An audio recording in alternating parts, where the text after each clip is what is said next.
Hello, my friends. This is your teacher, Julian. So you might be wondering what is a phrasal verb, right? First of all, a phrasal verb is a verb composed by two or three words. All right, keep that in mind. A phrasal verb is a phrase that indicates an action. It is used in spoken English. This is especially in informal conversations. So it is the combination of a verb plus a particle. So what is a particle?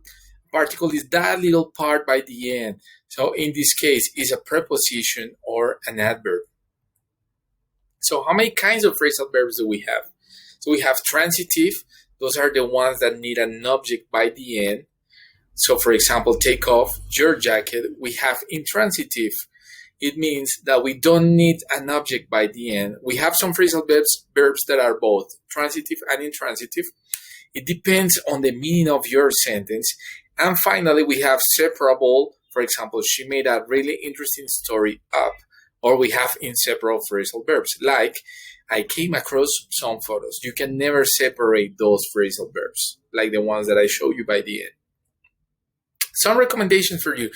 Don't just try to memorize long lists of phrasal verbs just like that. Just try to get those phrasal verbs, get a definition from those phrasal verbs according to a context. Okay, look at the context and get the definition by looking at it. Don't try to learn many phrasal verbs just at once. Just try to learn one phrasal verb per week. Set your goals, all right? One per week, one per day. Think of a phrasal verb as a complete new expression. Don't separate those words by their meaning, okay? Think of those two words as a complete new expression. And finally, immerse yourself in English. Read books, watch movies, talk to your friends, watch series by looking at those phrasal verbs, paying attention to the phrasal verbs, and try to involve them to your own understanding, to your own speaking. Anytime you speak, try to use those new phrasal verbs you get, okay?